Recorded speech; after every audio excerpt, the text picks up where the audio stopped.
नमस्कार। मैं हिम्मत सेठ एक बार फिर आपके सामने उपस्थित हूँ एक नए विषय को लेकर। दोस्तों, आज हम बात करेंगे एक पुस्तक पर। पुस्तक है का शीर्षक है हालात। तो मैं हालात पुस्तक आपको दिखा देता हूँ एक बार। और उसके बाद ये किताब रघुवीर सिंह यू असनानी ने लिखी है, जो पहले हिंदुस्तान जिंक में अधिकारी थे। और फिर हिंदुस्तान जिंक में जब वीआरएस वगैरह हुआ तो इन्होंने यहाँ से वीआरएस लेकर के ये बॉम्बे चले गए। बॉम्बे में इन्होंने फिल्मों में काम किया, फिल्मों के साथ मतलब गाने लिखे फिल्मों के, गाए भी हों शायद। लेकिन किताब ये जो है आज इस किताब पे बात करेंगे हमारे साथी प्रोफेसर हेमेंद्र चंडालिया। डॉक्टर चंडालिया जो हैं इसमें प्रोफेसर थे जनार्दन राय नागर विश्वविद्यालय में, अंग्रेजी पढ़ाते थे। और मजे की बात यह है कि हिंदी और अंग्रेजी दोनों पर आपका काफी अच्छा नियंत्रण है। और हमारे अखबार में भी लगातार लिखते हैं, चटक सर्कल आप पढ़ ही रहे होंगे। और हमारे अखबार के संपादक भी हैं। तो ये जो पुस्तक है, ये यही खुद सेलेक्ट करके लाए हैं और यही बात करेंगे इसके ऊपर। मैं ज़्यादा बीच में नहीं आते हुए एक बार फिर अ, आपसे ये अपील करना चाहता हूं कि अगर आपने अभी तक भी हमारे YouTube चैनल महावीर समता संदेश को सब्सक्राइब न किया है तो सब्सक्राइब कर दें, बेल आइकन दबाना न भूलें। और अगर वीडियो अच्छे लग रहे हैं तो लाइक करें, फॉरवर्ड करें और सोशल ग्रुप्स में डालें, आपके मित्रों परिजनों को बताएं। और कमेंट बॉक्स में जाएं, कमेंट लिखें, सुझाव दें। आपके कमेंट और सुझाव हमें और बेहतर करने की ओर अग्रसर करेंगे। दोस्तों, जितना आप लाइक करेंगे, फॉरवर्ड करेंगे, उतना ही हम ज़्यादा प्रोत्साहित होकर विविध चीज़ों पर काम करें।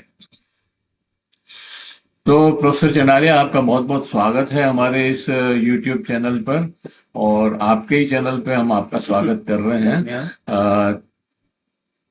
आज जो आप ये पुस्तक हालात लेके आए हैं, मैं ये भी पूछना चाहूंगा, मतलब समझना चाहूंगा, दर्शक भी चाहेंगे कि आपने ये किताब बातचीत करने के लिए क्यों सेलेक्ट की, और इसमें किस तरह की कविताएं हैं। मतलब कविताएं तो है ही, पर किस तरह की कविताएं हैं, उससे ये भी पता लगेगा कि रघुवीर सिंह जो असनानी साहब हैं वो मतलब किस मिजाज के और किस तेवर के आदमी हैं।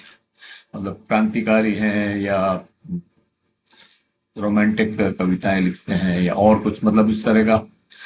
तो इसके ऊपर चर्चा शुरू करें आप। उसके पहले एक बार फिर आपका स्वागत, अभिनंदन। और ये पुस्तक धन्यवाद सेठ साहब, और सभी मित्रों को नमस्कार। तो पुस्तक के बारे में जो हमारी श्रृंखला प्रारंभ हुई है उसमें दूसरी पुस्तक लेकर मैं आपके सामने हाजिर हुआ हूँ। पिछले सप्ताह हमने रमाकांत उद्भ्रांत जी की पुस्तक चयनित कविताएं शीर्षक से उस पर बातचीत की थी। रमाकांत उद्भ्रांत जी का जन्म 1948 में हुआ था और उसके बाद लगभग 75-76 वर्षों का जो आजाद भारत का इतिहास है उस पर एक दृष्टि उनकी कविताओं के माध्यम से हमने डालने का प्रयास किया। आज जो पुस्तक है हमारे बीच, उसका नाम है हालात और उसके रचनाकार हैं रघुवीर यू सिंह असनानी। रघुवीर असनानी जी के बारे में अभी हिम्मत जी ने बताया कि वे हिंदुस्तान जिंक के मटून माइंस में अधिकारी थे और मैं उनको मेरे बचपन से ही जानता था। उनका संगीत के प्रति लगाव था और वे बहुत अच्छा गाते थे। हम लोग जब छोटे थे तब जन्माष्टमी के अवसर पर आयोजित कार्यक्रमों में प्रताप नगर में उनके गाए हुए भजन हम लोग सुना करते थे। उनके संदर्भ में ये कहना चाहता हूँ कि वो विभाजन जब भारत और पाकिस्तान का हुआ तो अनेक परिवार तत्कालीन सिंध से भारत आए और उनमें से अनेक लोगों ने अपनी प्रतिभा का यहाँ परिचय दिया और इस देश के आर्थिक, सामाजिक, सांस्कृतिक विकास में महत्वपूर्ण योगदान दिया। असनानी साहब के पिताजी उस दौर में बहुत ही प्रतिष्ठित चिकित्सक थे और उनका संबंध उस समय के राष्ट्रीय नेताओं से था। रघुवीर असनानी साहब बताते हैं कि जवाहरलाल जी नेहरू से भी उनका मिलना हुआ और उनके पिता के साथ ही वे उस समय मिल पाए। तो इस पुस्तक में वही कालखंड है हमारे सामने जिस कालखंड की रचनाएं रमाकांत उद्भ्रांत जी के रचना संग्रह में थी। ये जो पुस्तक है इसका चयन क्यों किया गया, इसका अगर मैं कारण बताना चाहूँ तो यह कि एक बहुत वरिष्ठ रचनाकार का ये पहला काव्य संग्रह है। इसका अर्थ ये हुआ कि लगभग सारे जीवन की उनकी जो तपस्या है उसका सार हमें इन रचनाओं में देखने को मिलता है। और दूसरा जो महत्वपूर्ण इसका पक्ष है वह यह है कि इस संकलन की समस्त रचनाएं बहुत नैसर्गिक एवं स्वतः स्फूर्त किस्म की रचनाएं हैं। साहित्य में जिस तरह से आजकल अनेक वाद विवाद और वैचारिक विविधता का दर्शन हमको होता है, उसके विपरीत ये जो कविताएं हैं ये एक तरह से नैसर्गिक रचनाएं हैं जिनको अंग्रेजी कवि विलियम वर्ड्सवर्थ ने कहा कि spontaneous overflow of powerful feelings, यानी जबरदस्त उभार उन भावनाओं का जो कि नैसर्गिक और प्राकृतिक रूप से किसी रचनाकार के मन से फूट पड़ता है। वैसी रचनाएं इस संकलन में हमें देखने को मिलेंगी। उस पर हम विस्तार से और भी बातचीत करेंगे, लेकिन महत्वपूर्ण बात यह भी है कि इस पुस्तक के माध्यम से हम एक ऐसे व्यक्तित्व को जानने की कोशिश कर रहे हैं जिन्होंने खुद अपने जीवन में बहुत संघर्ष किया और उस संघर्ष में उनकी जो तलाश है, उनकी जो खोज है, वह मानवता की और मानवीयता की तलाश है। ये जो सारी दुनिया तब्दील हो रही है एक पूंजीवादी विश्व में, और जहाँ मशीनीकरण हो गया, औद्योगिकरण हो गया, अब प्रौद्योगिकी का जमाना है और सारी की सारी दुनिया लाभ और लोभ के चक्कर में फंसी हुई है। ऐसे में हृदय के स्पंदन को महसूस करने वाली रचनाएं, जिसमें हृदय प्रमुख है, जिसमें आपसी लेन देन इतना प्रमुख नहीं है, और कैसे व्यक्ति इन संवेदनाओं को जीवित रख करके अपने जीवन के भीतर खुशियां प्राप्त कर सकता है, यही सब बातें इन रचनाओं के माध्यम से हम खोजने का प्रयास करेंगे। पुस्तक का जो ब्लर्ब है, ब्लर्ब यानी पुस्तक के बारे में उसके जो कवर पेज पर लिखा गया है, उसमें एक छोटा सा चित्र या एक झलक हमको उनके रचना कर्म की देखने को मिलती है। वह ब्लर्ब, उसका एक अंश मैं आपको पढ़ करके सुनाना चाहता हूँ, फिर हम और कविताओं पर बात करेंगे। इसमें लिखा गया है प्रकाशक की ओर से कि अपने पहले कविता संग्रह में रघुवीर सिंह हमें अपनी आत्मा के आंतरिक गर्भगृह में आमंत्रित करते हैं, जहाँ प्रत्येक कविता मानवीय भावनाओं की गहराई और लचीलेपन की शक्ति का प्रमाण है। उनके शब्दों के माध्यम से हम प्रेम और लालसा, खुशी और दुख और आशा और निराशा के परिदृश्य में पहुंच जाते हैं। सहज संवेदनशीलता और मानवीय स्थिति की गहरी समझ के साथ रघुवीर सिंह भावनाओं का ऐसा ताना बाना बुनते हैं जो पाठकों के साथ गहरे व्यक्तिगत स्तर पर जुड़ता है। तो एक जरा सी टिप्पणी उनके रचना कर्म पर, और जो पुस्तक का मुखपृष्ठ है वो आपके सम्मुख है, और जो पीछे का भाग है जिसमें उनका परिचय है वो इस प्रकार है। तो ये बहुत सुंदर मुखपृष्ठ वाला कविता संग्रह हाल ही में प्रकाशित हुआ गत वर्ष, और इसके अंदर जितनी रचनाएं हैं वे हिंदुस्तानी में लिखी हुई रचनाएं हैं। ये बात मैं खास तौर पे कहना चाहता हूँ कि जो इस देश की भाषा है, जो हमारी बोलचाल की भाषा है, वो न तो शुद्ध हिंदी है न फारसी है। हम सभी लोग इस देश में जब बातचीत करते हैं तो हिंदी और उर्दू का एक मिला जिला रूप प्रयोग करते हैं, जिसको महात्मा गांधी ने हिंदुस्तानी कहा। और इस हिंदुस्तानी को ही वो भारत की राष्ट्रभाषा बनाना चाहते थे। इस भाषा के माध्यम से पूरे उत्तर भारत में एक किस्म की सांस्कृतिक एकता स्थापित करने की चेष्टा भी उनकी थी। ये वो भाषा है जिसको अगर आप उर्दू लिपि में लिखें तो उर्दू हो जाती है, देवनागरी में लिखें तो हिंदी हो जाती है। ये वो भाषा है जिसको हम हिंदुस्तानी कहते हैं और हम अपने बोलचाल में, आम जीवन में उस भाषा का प्रयोग करते हैं। भारतीय फिल्म जगत में तो ये भाषा बहुत अच्छे से प्रतिष्ठित है। और ये अगर हम देखें कि 20वीं शताब्दी के उत्तरार्ध में जो गीत लोकप्रिय हुए भारतीय सिनेमा के, वे अधिकांश गीत चाहे साहिर लुधियानवी के लिखे हों, चाहे शकील बदायूनी जी के लिखे हों, चाहे उनको हसरत जयपुरी ने लिखा हो, या और भी गीतकार जो उस दौर में लिख रहे थे, या आज के भी जो गीतकार हैं, वैसी ही भाषा का प्रयोग कर रहे हैं जो इस संकलन में हमें पढ़ने को मिलती है। कुछ कविताओं के माध्यम से मैं वो चित्र आपके सम्मुख रखूंगा जिसमें अपनी कलम से रघुवीर अस्तानी जी ने अपनी भावनाओं को अभिव्यक्त करने का काम किया है। शुरुआती रचनाओं में ये पंक्तियां हैं: प्रेम में समुंदर की गहराई तक उतरना स्वर्ग में उतरने के समान है। मैं सोचता हूं कि कुछ ऐसा सोचूं जो लिखने लायक, और कुछ मैं ऐसा लिखूं जो किसी के पढ़ने लायक। इन पंक्तियों के माध्यम से अस्नानी जी अपने रचना कर्म के उद्देश्य की बात करते हैं और वे चाहते हैं कि पाठक के मन के भीतर तक उनकी रचनाएं बैठ जाएं।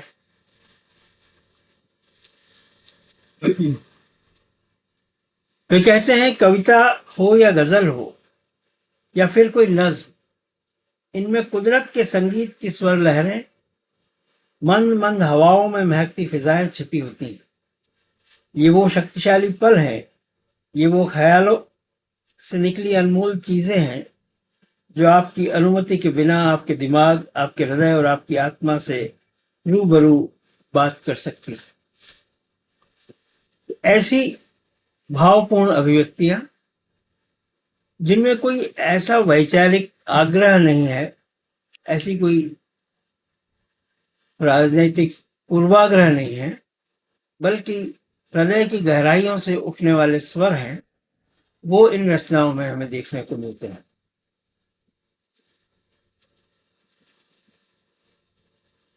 इन रचनाओं में यथार्थ का दर्शन है और यथार्थ के साथ साथ एक स्वप्निल दुनिया का भी चित्र है।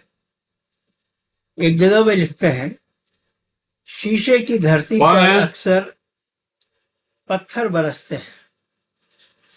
शीशे की धरती पर अक्सर पत्थर बरसते हैं, इस जहां में वफा करने वाले ही क्यों मोहब्बत को तरसते हैं। एक और बिंब है उनका, देखिएगा कि टूटे किवाड़ों से क्या झांकते हो, देखें किस तरह उजड़ा हुआ मेरा घर पड़ा है। कल तक शीशे की दीवारें थी जहां, आज देखो गरीबी का आलम खड़ा है। तो ये जो चिंताएं हैं अपने समय की, अपने आसपास की दुनिया की, अपने समाज की, हमने देखा कि जब भारत आजाद हुआ तो सबने ये स्वप्न देखा था कि एक बेहतर देश बन पाएगा, असमानताएं समाप्त होंगी, गरीबी और भुखमरी, शोषण, ये सब समाप्त होंगे और आपसी प्रेम, भाईचारे, समानता का एक देश हम बना पाएंगे। लेकिन इस दौर के जितने रचनाकार हैं, उन सब ने यह अनुभव किया और लिखा कि जो स्वप्न था वो साकार हम उस तरह नहीं कर पाए। दुष्यंत कुमार के बारे में आपने सबने पढ़ा होगा, सुना होगा। उनका जन्मदिन शायद आज है या कल था। अपनी गजल में उन्होंने लिखा था कि कहाँ तो तय था चिरागा हर एक घर के लिए, और कहाँ चिराग मयस्सर नहीं शहर के लिए। तो वैसी ही कुछ बातें, कुछ अभिव्यक्ति हम इन रचनाओं में पाते हैं। एक जगह वे कहते हैं कि जिस तरीके का सामाजिक बदलाव, जो एक अंधविश्वास से मुक्ति की बात या एक कठमुल्लावाद से मुक्ति की बात हमने सोची थी, वो आज की जरूरत है। और आज भी समाज उन बेड़ियों में जकड़ा हुआ है जिससे मुक्त होकर के ही हम वास्तविक आजादी पा सकते हैं। तो कहते हैं घिसे पिटे रिवाजों बंधनों में ही कसा हुआ है हर कोई, अपनी अपनी जरूरतों में ही फंसा हुआ है हर कोई। खुद को बदलता कोई नहीं, वक्त सबको बदल देता है। आदमी को दफनाने के बाद हर कोई अपने घर को चल देता है। तो इस तरीके की कुछ बातें जो समकालीन समाज की सच्चाइयां हैं, यथार्थ हैं, वो उनकी रचनाओं में हमको देखने को मिलती है। और जैसा सेठ साहब ने कहा था, ये जो रचनाएं हैं ये रोमानी कविताएं हैं, जिसको अंग्रेजी में रोमांटिसिज्म कहा गया, हिंदी में छायावाद के दौर में बहुत प्रमुखता के साथ ये स्वर हमें सुनने को मिले। जहाँ प्रकृति है, जहाँ प्रेम है, प्रेम के भीतर जो निराशा है, जो दुख है, जो अवसाद है, अकेलापन है, प्रेम के अंदर बिछोह है और बिछोह के बाद उत्पन्न पीड़ा है, वो सारी की सारी इन कविताओं में हमें कहीं न कहीं देखने को मिलती है। कि जिंदगी ना इस पार होती है ना उस पार होती है, जिंदगी और कुछ भी नहीं सिर्फ इंतजार होती है। क्योंकि असनानी जी फिल्मी दुनिया से जुड़े रहे, उन्होंने पटकथाएं भी लिखी, गीत लिखे, कुछ छोटी फिल्म्स भी बनाई और गाया भी। उन्होंने अपनी एक बातचीत में मुझे कहा कि उनको जो स्वर सम्राज्ञी के नाम से जानी जाती हैं श्रद्धेय लता मंगेशकर जी, उनके साथ भी गाने का उनको अवसर मिला। तो ऐसे हमारे शहर के प्रतिभाशाली व्यक्ति जिन्होंने बम्बई में फिल्म जगत में जाकर के अपना नाम किया और प्रतिष्ठा अर्जित की, उनकी रचनाओं को लेकर के मैं आज अपने दर्शकों के सम्मुख इसलिए उपस्थित हूँ कि हम अपने शहर के लोगों को भी जानें, अपने शहर के रचनाकारों से भी परिचित हों। और जो देश के बड़े रचनाकार हैं उन पर तो हम बातचीत करते ही हैं, हम लोग प्रेमचंद जी पर भी बात करते हैं, हम लोग और बड़े रचनाकारों पर बात करते हैं, लेकिन हमारे अपने शहर में जो लोग लिखते रहे हैं उन पर बात करना मुझे लगता है कि और अधिक प्रासंगिक है। एक और रचना मैं आपके सम्मुख लेकर के आ रहा हूँ, जिसमें वो ये कहते हैं, मोहब्बत निभाने वाला ये नहीं जान पाता कि ये मोहब्बत उसे कितना दुख दे सकती है। एक सूखी रोटी भी कभी कभी न जाने कितना एक भूखे को सुख दे सकती है। तो ये जो एक अंतर विरोध हमारे अपने जीवन के भीतर रहता है, उसका उन्होंने जिक्र किया है। कुछ और पंक्तियां देखें जिसमें वो कहते हैं कि ना कहीं कोई बेकरारी, ना कहीं कोई प्यार नजर आता है, तुम्हारा आने की कोई उम्मीद नहीं, बस एक इंतजार नजर आता है। तो ये जो रोमांटिसिज्म की बात मैं आपसे कर रहा था, ये 1950 के बाद का जो दौर था जिसमें हिंदुस्तान की फिल्मों में रोमानी भावनाएं बहुत अधिक दिखाई देती थी और एक किस्म का नायक नायिका के भीतर प्रेम, प्रेम के भीतर एक किस्म का दूरी और प्रेमी प्रेमिका के मिलन न हो पाने की मजबूरी, ये सारी चीजें हमें इन रचनाओं में भी देखने को मिलती है। बहुत सारी रचनाएं हैं, सबको यहाँ प्रस्तुत करना भी संभव नहीं है और आज की बातचीत का वो लक्ष्य भी नहीं। आज की बातचीत का लक्ष्य यह है कि मैं आपके भीतर रुचि पैदा कर पाऊं इस पुस्तक के बारे में, ताकि जब कभी आपको अवसर मिले आप इस पुस्तक को खरीद करके पढ़ने का प्रयास करें। एक और रचना है जो मुझे बहुत अच्छी लगी, और मेरी अपनी एक कविता से कुछ कुछ उसका स्वर मिलता जुलता है, कि ये जो दौर आया है प्रौद्योगिकी का, जिसमें हम इंटरनेट का प्रयोग कर रहे हैं, व्हाट्सएप का प्रयोग कर रहे हैं, तो जो चिट्ठियां थी और चिट्ठियों के भीतर जो प्रेम की अभिव्यक्ति थी, जिस प्रकार की भाषा का प्रयोग हम लोग करते थे, वो धीरे धीरे लुप्त होने लगा। और एक बड़ा मुझे लगता है कि लॉस मानवता का है, क्योंकि जो चिट्ठी लिखने की कला थी और उसके भीतर जो भाषा की सहजता थी, उसको वापस तलाश कर पाना हमारे लिए बहुत मुश्किल होगा। तो वो ये कहते हैं अपनी कविता में कि जाने कहाँ खो गई वो चिट्ठियों जिनमें लिखने के सलीके छुपे होते थे, कितना कुछ सिमट जाता था एक कागज के टुकड़े में। चिट्ठी को छूकर एक अनपढ़ भी लिखी बातों को समझ लिया करता था। तो ये जो बात कही उन्होंने कि एक अनपढ़ भी लिखी बातों को समझ लिया करता था, ये बहुत ही अच्छी काव्यात्मकता के साथ हमारे सामने आई है। ये जो मुहावरा था कि चिट्ठी को बिना पढ़े ही लिफाफा देखकर मजमून भाग जाते हैं, तो वैसी ही बात रघुवीर जी इसमें कह रहे हैं कि कितना महत्वपूर्ण था वो दौर जब चिट्ठियों का इंतजार हुआ करता था। और एक वो भी दौर था जब कुछ लोग जो चिट्ठियां नहीं पढ़ पाते थे, अपने गांव में अपने आसपास के उन बच्चों को ढूंढा करते थे जो स्कूल जाते थे, और वो बच्चे उनको उनकी चिट्ठियां पढ़कर सुनाते थे, या डाकिया खुद ये काम किया करता था। ये एक महत्वपूर्ण दौर था, बड़ा मजेदार दौर था, एक रोमानी दौर था, आज की तरह यांत्रिकता के दौर से पहले का दौर। तो उस दौर को याद करना भी एक बड़ा मनोरंजक भी है और बहुत ही आकर्षक भी। एक और कविता जो उनके उस अनुभव से उपजी है, शायद जो उन्होंने हिंदुस्तान जिंक में काम करते हुए कहीं अनुभव किया होगा, मजदूरों के बीच, अधिकारियों के बीच, इंजीनियर्स के बीच काम करते हुए।